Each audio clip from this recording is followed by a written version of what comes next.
Despite over a decade of trans life, I am yet to medically transition. This video has been, in large part, my frantic effort to put words to a lifetime of gender fuckery and baggage. Because this is my HRT announcement. The day this video goes up is the day I'm gonna start HRT.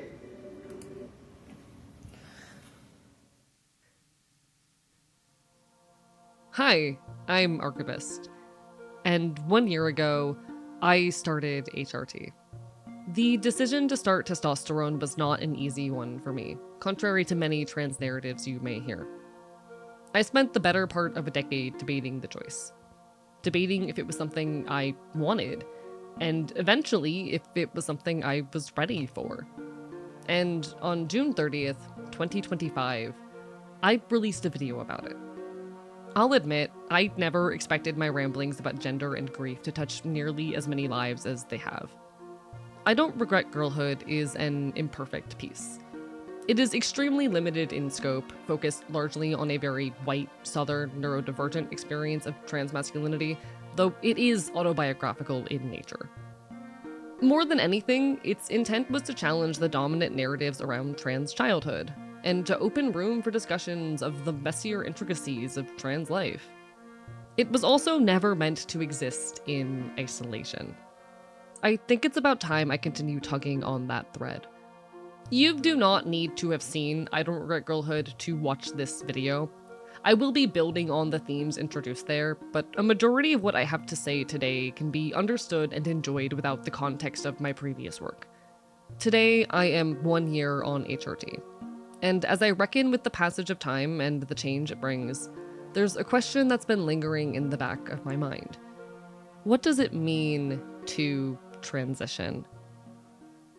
There's an obvious answer to this question, right? That transition is the collection of medical, behavioral, and legal actions we, as trans people, take in order to present and live as our gender identity. And I think if you asked an average trans person, this is the answer you would likely get. That to transition is to go on HRT, or to seek gender-affirming surgeries. They might make the distinction between medical transition and social transition, changing your name, using different pronouns, building a new wardrobe. Some might bring up the ways we behaviorally modify ourselves, through voice training, shifting our posture, tiny changes in the ways we walk, gesture, and speak. They may even mention the often demanding effort of formally updating legal documents. This definition understands transition as a solitary process, one that is largely centered on the social outcome, on the ways we are perceived and understood by the outside world, with the ultimate goal of making ourselves legitimate in the eyes of a majority cisgender public. In short, it is centered on passing. And this is a useful definition. It is also a definition I am not satisfied with. This is not an attack on the desire to pass, for the record. I'll get further into this subject later in the video, but if you are a trans person whose ultimate goal in transitioning is to pass, and who is fulfilled by that end, that's great. Even for those whose desire to pass is largely externally driven, there is an unmistakable comfort to be found in navigating the world without the question or confrontations that nonconformity raises. So long as we exist under threat of violence, of course the primary concern for many trans people will be passing. This is not me telling you not to transition, be it medically, socially, or legally either. What I want to do here is question the ways we construct transition and gender more broadly within the trans community. Because for a long time, it was this notion of transition as an all or nothing, isolated journey that gave me pause. Under this view, transition is a series of obligatory steps. Not necessarily with an order, but with a fixed endpoint. The transitioner is saddled with the burden of modifying themselves for the comfort of an outside world, an effort that is often understood to be painful and lonely. And in doing so, it ties our validity in our gender to an ability and willingness to make ourselves invisible and unobtrusive, rather than our own contentment with our bodies and lives. And very often, these are things that do align. I am not blind to the reality that a large portion, likely a majority, the statistics are hard to find, of trans people actively desire to, for lack of better term, fully transition. I myself made the choice to go on HRT even after years of hesitation. I am actively researching my options for top surgery. But passing, performing, hiding is not the ideal of every trans person. It certainly isn't for me. I recognize this notion may not be the most welcome in a time when many trans people rightfully worry that their access to healthcare and ability to authentically live their lives is under threat. Often, conversations about the legitimacy of non-conforming trans people are met with a loud insistence that our primary aim as a community needs to be the defense of our right to gender-affirming care. And I do agree with that. But I spent much of my early transition being told by other trans people that there was a correct way to transition. That if you weren't on HRT, or existed outside of the binary, or didn't deeply hate yourself, you were, in some way, failing. That you were framing the trans community in a bad light, or making transition harder for the quote-unquote real trans folk, or seeking attention, or wrong. If you have ever heard the term transgender, an insult I have had targeted at me dozens of times in my life, even within the last year, you know exactly what I mean. The transmedicalist rhetoric of the 2010s is a lot less prevalent these days. I recognize and am grateful for that fact. The wider trans community has gradually become more accepting of the intricacies of identity and of our abilities to define for ourselves how we wish to approach gender expression. But advocacy for the representation of non-normative trans experiences is not in any way incompatible with defending access to gender-affirming care for the majority who seek it. And I still struggle when faced with the conception of transition that so heavily measures the validity of our public existence against the sensibilities of a cisgender audience. It also places our legitimacy in the hands of institutions. I have been tired for a long time with the medicalization of transness. That is to say, with the ways in which the trans experience has been treated for much of recent history as an illness to be diagnosed, treated, and cured. In 1980, transsexualism, eventually replaced with gender identity disorder, was introduced as a diagnosis in the DSM-3, the definitive guide for the identification and classification of mental health conditions in the United States at the time. 10 years later, the World Health Organization would adopt the diagnosis for international use with the IDC-10. And no surprise, these were deeply flawed and restrictive understandings of trans identity and healthcare, laden with stigma and requiring trans people to go to absurd lengths for the right to medical transition. It would not be until 2013 that we would see our modern understanding of gender dysphoria emerge, with the release of the DSM-5. And until 2019 that the World Health Organization would introduce its own update in the form of gender incongruence. Both of these changes were intentional efforts by their respective organizations to shift away from a medical understanding of trans identity as a mental illness, a stigma that trans activists are still fighting to this day, and to instead place greater focus on the discomfort experienced by trans patients. These changes were a step in the right direction. They meaningfully lowered the bar for transition and shifted the language of transness away from notions of sickness. But I think they failed to address the deeper issue that medicalization represents. These newly established definitions of gender dysphoria and gender incongruence may have stopped being disorders, but they didn't stop being diagnoses. Diagnoses that are often necessary to access HRT, surgeries, and other forms of trans healthcare. Diagnoses that treat medical transition as a cure. And I don't see much functional difference there. It can be easy, especially as a young trans person, to find comfort in the idea that transness is a cleanly definable medical category. a list of symptoms that can be checked off and result in a nice, neat diagnosis. It is a hole that I myself fell into when I was younger.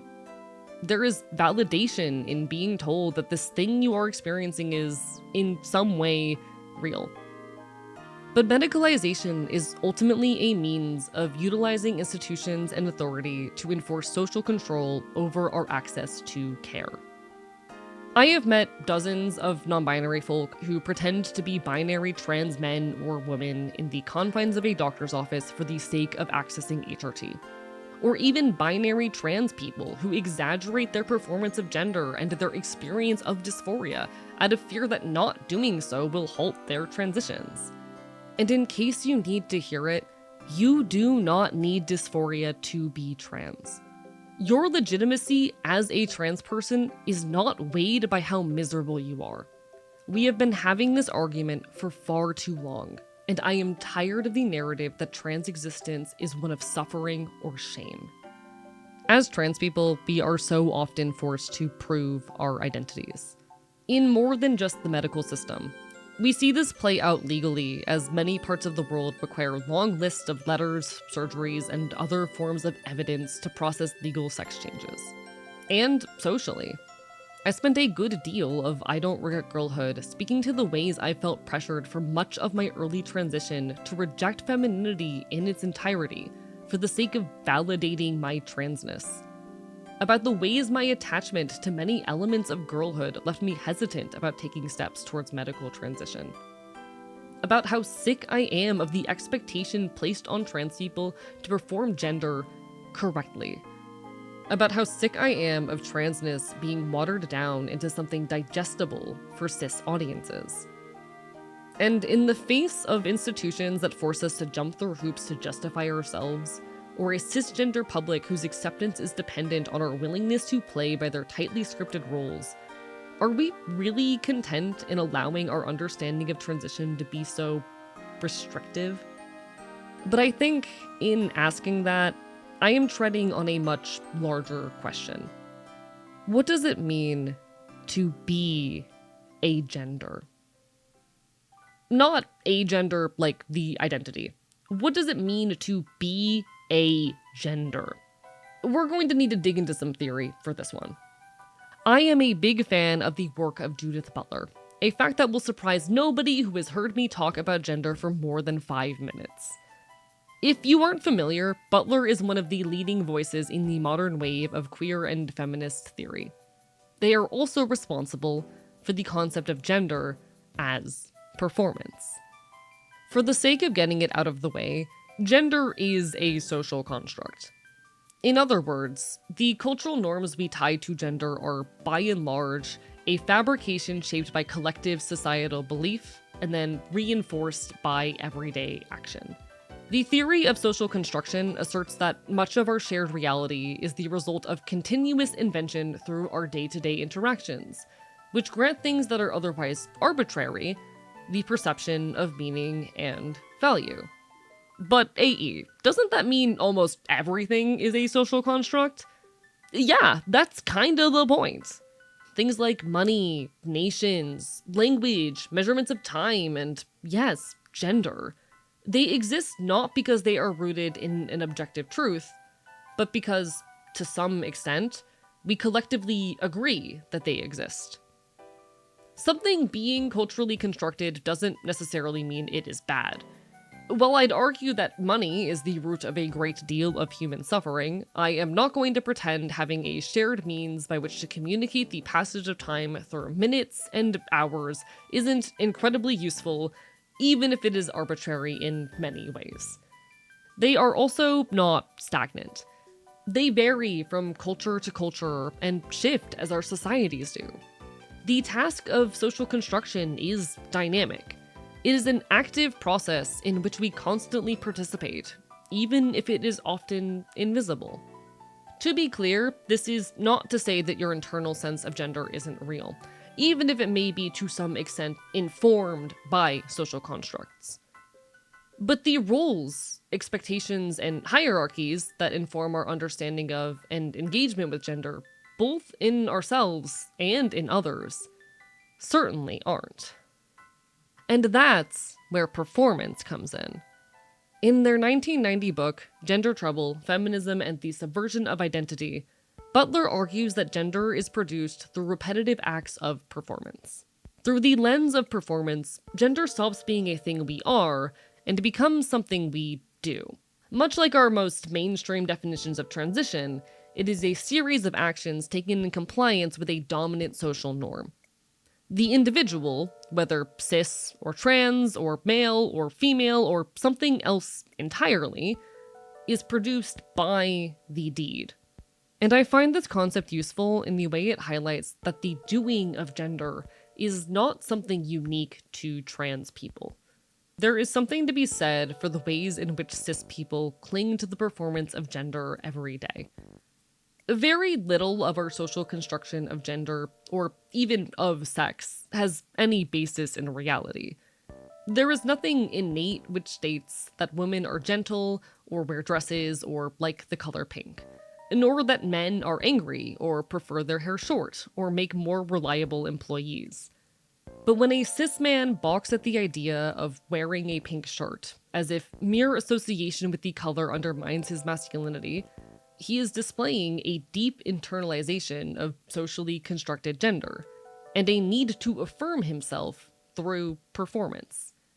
This obsession with the performance of gender blends into cisgender bodies as well. Women are not naturally hairless, and the decision one makes to shave her legs is a yielding to normative expectations of femininity. In the same vein, cis men seek medications or implants to prevent hair loss as they age in order to portray virility, or take steroids to gain muscle mass. Cis women get plastic surgeries in an effort to achieve an idealized hourglass frame. And when cis people are seeking medical solutions to better conform to a near impossible paragon of gender, seek what I can only describe as being forms of gender-affirming care, I think it makes blatantly obvious the absurdity of the social constructions we so often take for granted. I disagree with Butler's perspective that gender is only real to the extent that it is performed. But it is worth noting that Butler themselves has gone on record clarifying that their work in no way means to undermine the lived reality of gender identity. Gender Trouble is a very old book, written without the language of transness in mind, and they openly admit as much. The core intention of their writing is to challenge, and ultimately expand, our sense of what gender can be. And that's exactly what I aim to do here as well. Because just as performance can be a means of reinforcing the social construction of gender, we also have the ability to challenge hierarchies and harms through its subversion. There is another definition of transition that I find more compelling. One which understands trans identity as rooted within community, and in the language, culture, and joy we forge through those bonds. The trans community is not one united force, mind you. If the internet has taught me anything, we often love to tear each other down. But it is no surprise that, as our existence has become increasingly known and understood, trans people would seek each other out. Both physically and virtually, we have forged spaces for ourselves. Loose collectives, friend circles, support groups, forums, places wherein we can be known, understood, and accepted. Wherein we can mentor each other, share resources, and provide the recognition needed to explore identity on our own terms. This perspective on transition is not incompatible with efforts to seek gender-affirming care, or even with passing. Quite the contrary, I'd argue. It was through trans members of my local punk scene that HRT became not just something I desired, but something realistically accessible to me. It was a trans friend that helped me learn to perform my own injections, and who sat with me through the weeks I spent exposure therapying myself through a severe phobia of needles. And now, it is through the virtual community I've fostered that I've been able to document it all. That I've been able to inspire others in their own journeys. But the real beauty in these spaces, I think, it comes from the ways community allows us to expand and redefine what gender can mean. If gender is a social construct, it is something we can bend and change. And if gender is performance, we are granted the ability to subvert it. Queer communities, particularly as they intersect with kink, have a rich history of retooling the language of sexuality and gender in ways that allow for the embodiment of identity without the need to scrutinize and police every element of our physicality. And while I find this to be a dying art, hell, that's what words like gawk or bonus hole are. Am I allowed to say that on YouTube? I am having to very carefully choose my examples here. In any case, when we are so often asked to define ourselves within vocabularies that we did not choose, there is power in the ability to reject those vocabularies and to actively develop our own. And this is an ability we can take further. We have the option to pick and choose what elements of gender we perform within ourselves, to take with us only that which empowers. What irks me more than anything about the most mainstream conceptions of transition is the way they frame transness as a burden. At worst, as something miserable, and at best, something to be corrected.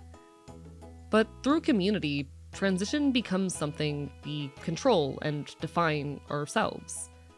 Trans life becomes less about painful efforts to reconcile our bodies with cis expectations, and more about the identities we choose. To answer the question I posed earlier, what does it mean to be agender? I don't know. I can theorize, but I'm not sure there's much good to be found in doing so. Many have sought to legitimize transness by pointing to the results of brain scans or genetic testing, but these are explanations that I fear only further medicalize our existence. Even if there is some firm, verifiable measure of one's gender identity, I don't think it's something worth seeking. But I am also not content with the idea that gender is exclusively determined by the ways we are socially perceived. That the only way to really and truly become a gender, in any metaphysical sense, is to pass. I cannot tell you where my gender comes from, only that it is something I have. And perhaps that's for the best. As far as what it means to transition, I believe that transition is best understood as the means through which we, as trans people, find contentment.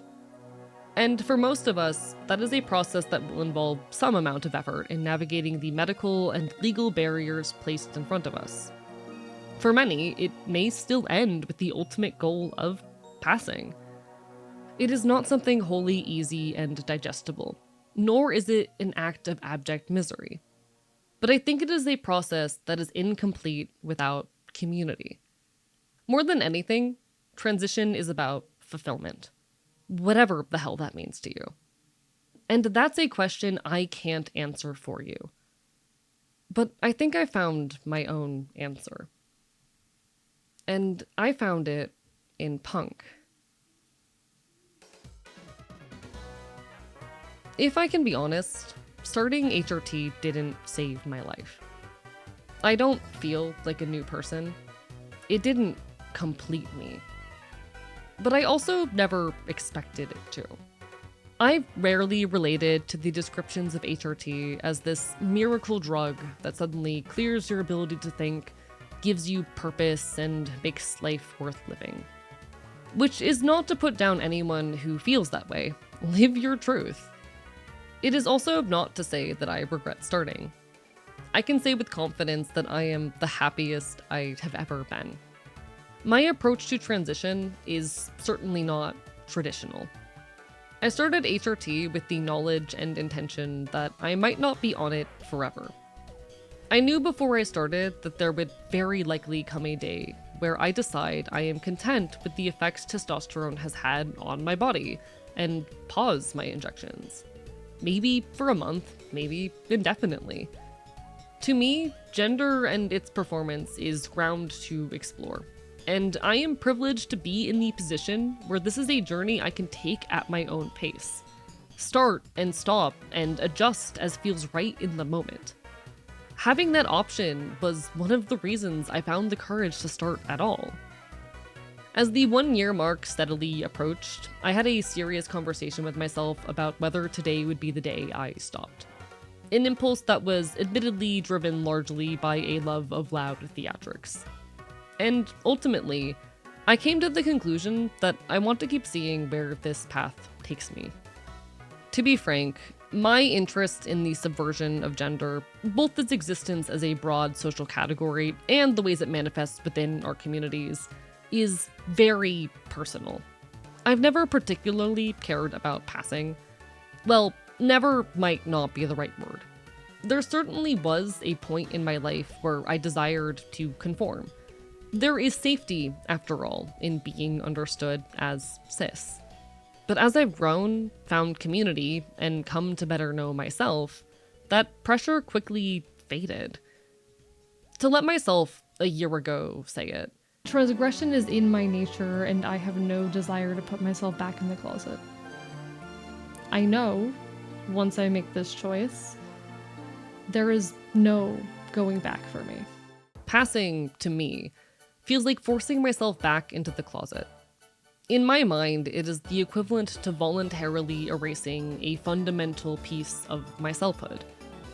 There may be safety in passing, but my greatest joy in transness has come from openly and loudly transgressing every boundary and expectation I can.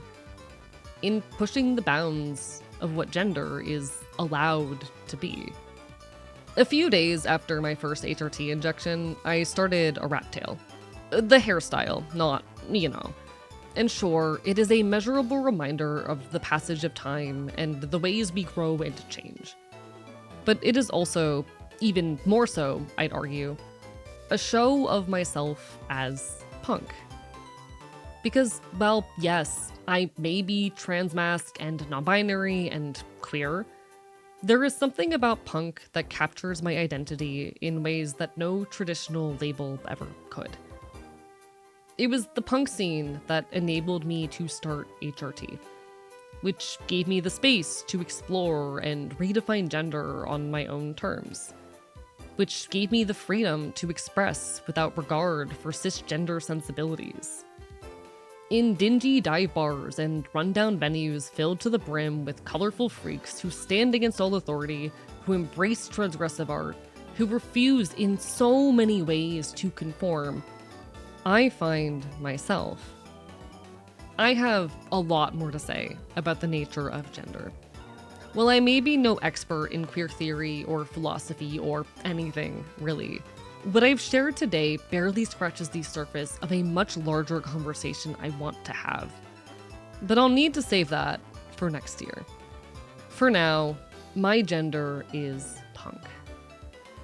And if that bothers you, good.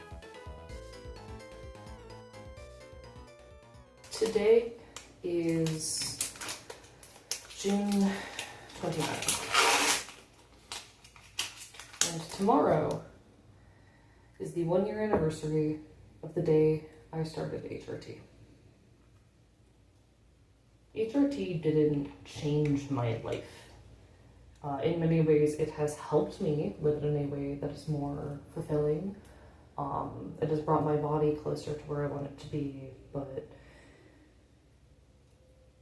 I've been living my life as myself for a lot longer than I've been doing this. Here goes. This is just one step of that journey